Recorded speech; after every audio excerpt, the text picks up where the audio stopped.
Gospođe i gospodo, Hrvatice i Hrvati, posebno Splićanke i Splićani i svi koji ste večeras ovdje iz raznih mjesta Dalmatinskoga kopna i otoka, pozdravljam vas u ime Hrvatskog kulturnog vijeća koje je jedna od brojnih sastavnica političkog pokreta Hrast.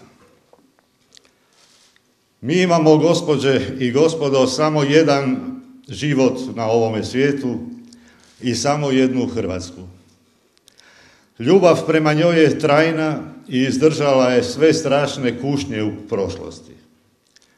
Ta ljubav nije tek plakatno domoljublje, nego najdublji dio našega identiteta. Ona je raspoređena po cijelom hrvatskom narodnom biću, od juga do sjevera, i razlog je zašto nismo nestali iz povijesti.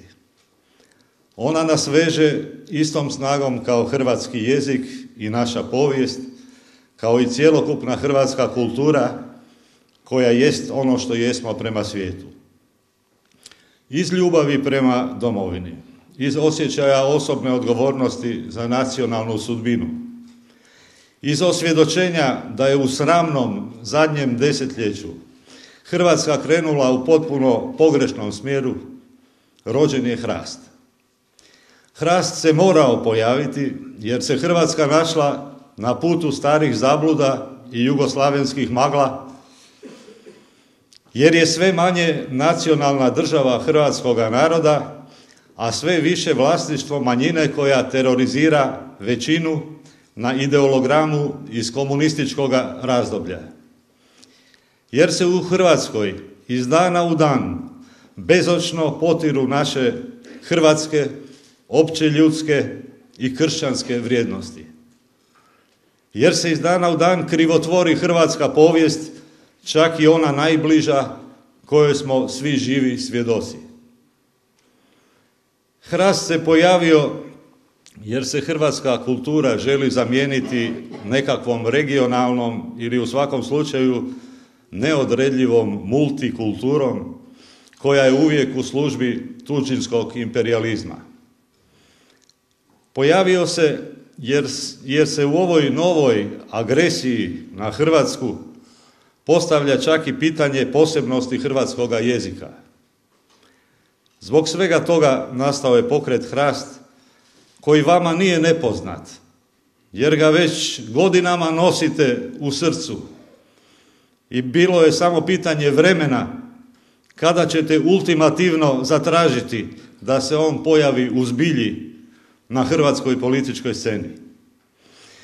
Jer ste imali točan osjećaj da nas je takozvana aktualna politička elita, a zapravo slijepa i svjesno bestidna politička klatež, vratila u 80. godine prošloga stoljeća.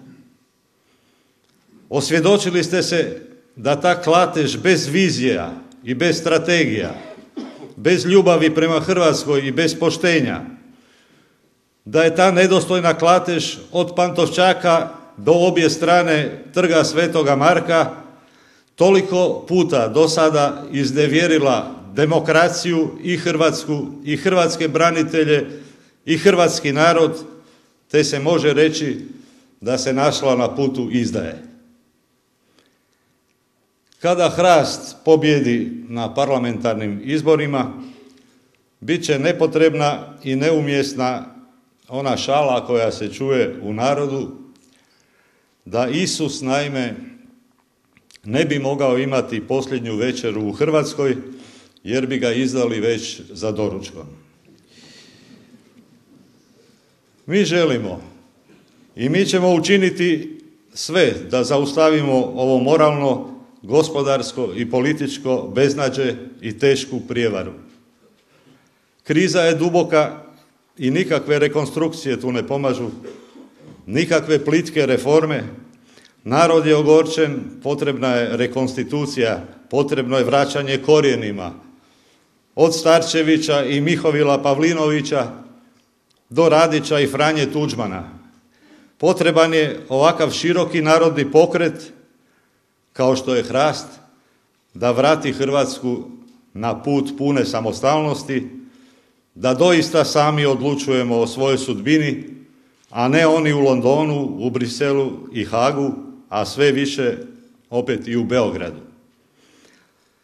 Država mora držati do sebe, kao i čovjek. Mora poštovati sebe da ju i drugi poštuju. Ne može i ne smije biti podložna ucjenama i diktatima, ne može i ne smije biti drugorazredna država koja se spori na drugorazrednim sudovima i arbitražama, ne može i ne smije dopustiti da u njezinom moru harače stranci i ne može odustajati od onoga što joj i po međunarodnom pravu pripada. Ne može i ne smije Hrvatska žrtvovati svoje najbolje ljude na oltaru ulaska u Europsku uniju, koja može biti jedan od vanjsko-političkih ciljeva, ali i taj cilj treba imati alternativu. Tome cilju ne može se podrediti sva hrvatska energija, a usporedo zapuštati Hrvatsku. Mi ćemo okrenuti Hrvatsku prema Hrvatskoj, prema respektabilnoj i konkurentnoj Hrvatskoj s autentičnom proizvodnjom i proizvodom, a ne da odustajemo i od onoga što nam je preostalo, od brodogradnje primjerice, jer brodove gradimo više od 1000 godina i to kakve brodove, od vremena kada su oni koji nam žele oduzeti brodogradnju veslali na balvanima. U ovaj opći nezavidni položaj, u ovu bestidnu rasprodaju, u ovaj protuhrvatski put kroz institucije, u neljudsku šutnju pa i opravdavanje komunističkih zločina, u nove podjele, u apsurdne situacije da agresor na Hrvatsku traži izručenje vukovarskih heroja, u otvoren progon hrvatskih branitelja, u činjenicu da strepimo nad presudama Anti Gotovini, koji ni po koju cijenu nije smio biti izručen ruglu od prava i pravde u Hagu, kao i Markač i Čermak.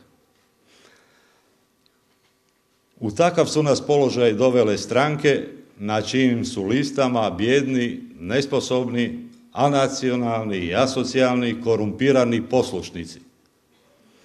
O SDP-u opterećenom istočnim grijehom i o satelitima te stranke ne treba trošiti riječi.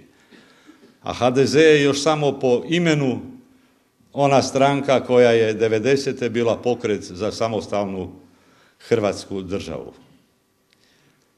Takva stranka ne izručuje, stranka koja se zove HDZ, hrvatske vojne zapovjednike.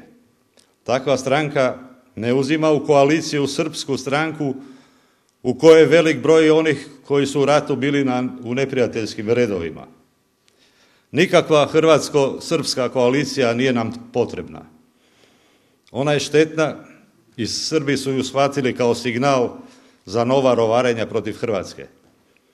Treba se vratiti onoj Strossmayerovoj koji, kakav bio da bio, reče da Srbima ne smijemo dati ono što im ne pripada, jer postaju još drzovitiji, a to se upravo događa u zadnje vrijeme. Eto, i to je slika smušenosti naših stranaka.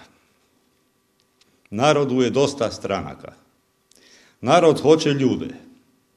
Ljude dokazane u svojim sredinama po prirodnom osjećaju za hrvatske interese, one ljude koji će u javnim poslovima zaboraviti osobne probitke, ljude koje zasigurno poznajete i mi čekamo da nam kažete njihova imena, ljude čestite i stručne koji se nikada nisu ogriješili o Hrvatsku i kršćanske vrijednosti hrvatskoga naroda.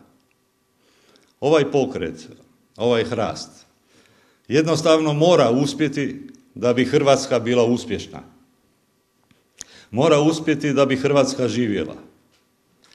Parlamentarni izbori ove godine možda su zadnja prilika da zaustavimo novu hrvatsku tragediju. Zato se pokrenite odmah i punom snagom pokrenite sebe i rodbinu i prijatelje i poznanike, izađite na trgove i vičite s krovova, širite glas o hrastu i zajedno ćemo pobijediti uz Božju pomoć. Živjela Hrvatska!